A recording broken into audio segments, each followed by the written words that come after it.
Alors la première question, pouvez-vous nous expliquer en trois lignes le concept d'OptimizeMe? OptimizeMe, c'est un logiciel qui permet de faire son référencement soi-même sans aucune connaissance technique préalable. Quels sont les trois principaux avantages pour un entrepreneur à faire appel à une agence de référencement? Aucun. En fait, il faut éviter de faire appel à une agence de référencement si c'est pour se dire qu'on va donner à l'agence la responsabilité de tout faire. Je vous le dis d'autant plus clairement que nous-mêmes, nous faisons des prestations de référencement. Nous avons même été une agence à un moment donné. Maintenant, on est plus sur un modèle formation plus prestation.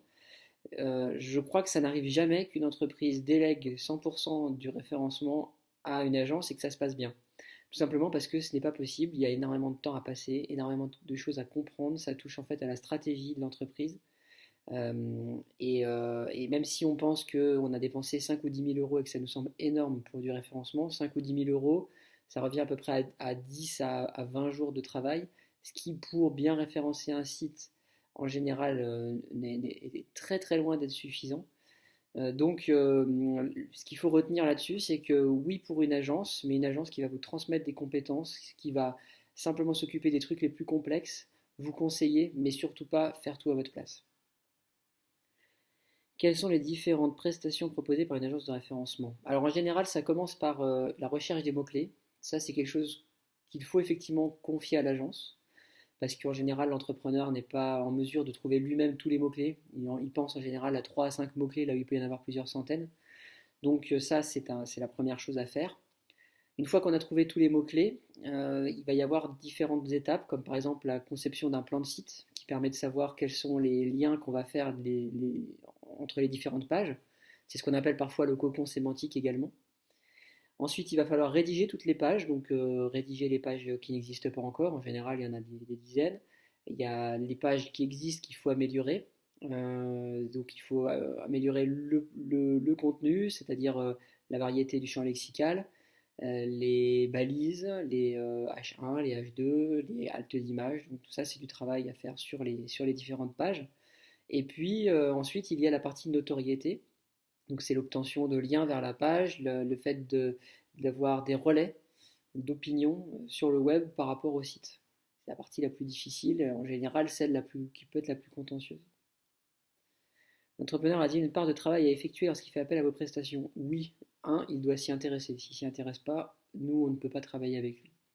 Deux, il faut qu'on lui transmette un certain nombre de compétences qui lui permettent de comprendre ce qu'on fait et ce que lui a à faire.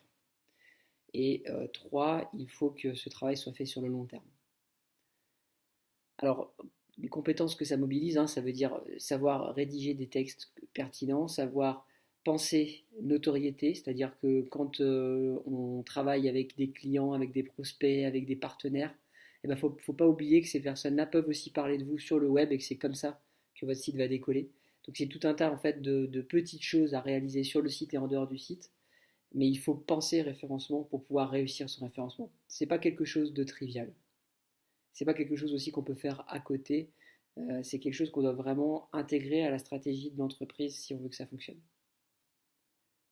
Avez-vous une obligation de moyens ou de résultats? Alors, il ne peut pas exister d'obligation de résultat dans l'absolu. C'est-à-dire que dire qu'on va être premier sur un mot-clé particulier et s'y engager, c'est très difficile et très compliqué. Euh, Notamment parce que on ne peut pas travailler uniquement un mot-clé. On peut travailler sur un ensemble de mots-clés. Et puis on ne peut jamais savoir quels sont les efforts que les concurrents vont fournir pendant la période où nous on travaille. On ne peut jamais savoir quelles sont les modifications qui vont être apportées aussi au contexte du site en lui-même.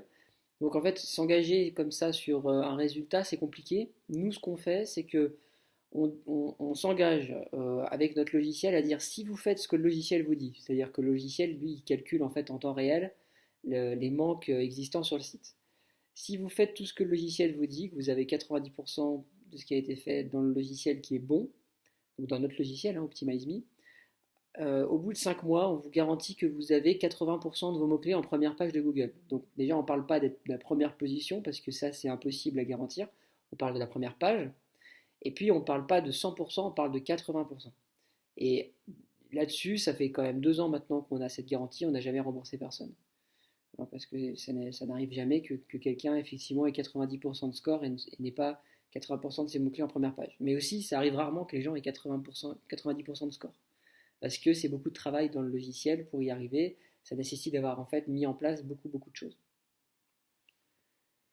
Quelles sont les clauses du contrat? Les clauses du contrat, donc là on rentre dans les plutôt nous dans des conditions de vente, hein, parce qu'on ne va pas signer un contrat avec chaque personne, hein, simplement elles utilisent notre logiciel, elles font appel à notre prestation, elles ont simplement coché qu'elles étaient d'accord avec les clauses. Il n'y a pas beaucoup de clauses. Il y a celle dont je vous ai parlé tout à l'heure. Euh, et sinon, bah, si c'est des clauses classiques du type s'il y a des choses qui ne fonctionnent pas dans le logiciel, on s'engage à les rétablir dans un délai qui diffère en fait selon le type de dysfonctionnement. Euh, il y a aussi tout ce qui est période d'essai gratuite. Voilà, on offre une période de 14 jours d'essai gratuit pour toutes nos offres. Et puis, on a aussi une offre complètement gratuite avec 3 mots-clés, mais qui sert plus à essayer le logiciel qu'à réaliser quelque chose, parce que 3 mots-clés, on peut rien faire. Qu'est-ce que le black hat et quelles sont les erreurs à ne pas commettre afin d'éviter le black hat? Bah, en fait, il n'y a pas d'erreur à ne pas commettre dans le sens où ceux qui font du black hat le savent. Donc, il n'y a pas besoin d'être contre ou pour le black hat en fait. C'est simplement qu'est-ce qu'on a envie de faire. C'est que si on fait du black hat, c'est que on a envie de générer des résultats très importants en très peu de temps. Euh, alors que quand on va faire du white hat, ça va être plutôt d'avoir des résultats de long terme, certainement moins impressionnants qu'avec du black hat d'ailleurs, mais plus sécure. Avec un site Black Hat, je sais que je finirai par me faire flinguer mon site par Google. Je ne sais pas quand exactement, mais ça arrivera. Mais je m'en fiche parce que je sais qu'à ce moment-là, je créerai un nouveau site et je referai la même chose. Voilà. Donc c'est une autre stratégie. C'est du référencement avancé, il faut quand même vraiment s'y connaître pour faire du Black Hat. Pour notre typologie de clients qui sont plutôt des débutants, ça ne se pose pas du tout. Est-ce qu'un entrepreneur peut se retourner contre vous si son site est pénalisé? Avez-vous déjà eu un site pénalisé par Google? Quelles sont les corrections? Alors en fait, dans notre logiciel, on a intégré un algorithme qui calcule la potentialité d'une sanction Google Penguin, qui est la sanction la plus courante de Google. Donc on est capable quand même de savoir à l'avance si on va avoir un risque d'être sanctionné par Google sur ce point de vue-là, hein, pour Google Penguin. Donc ça, c'est une première chose. Après, on aide aussi les gens à se désoptimiser pour sortir d'une sanction potentielle ou d'un risque de sanction potentielle. Est-ce que nous, on a eu des clients pénalisés? On a des clients en fait déjà pénalisés qui sont venus nous voir, des gens qui ont utilisé notre logiciel et qui ont été pénalisés, on n'a pas eu connaissance. Mais ça pourrait arriver hein, si la personne fait les choses trop vite et qu'elle ne fait pas attention en fait à l'optimisation de ses encres. Ça peut arriver, hein. Donc il faut vraiment faire attention, mais on a quand même mis en place tout ce qu'on pouvait pour justement sensibiliser tout le monde à ça.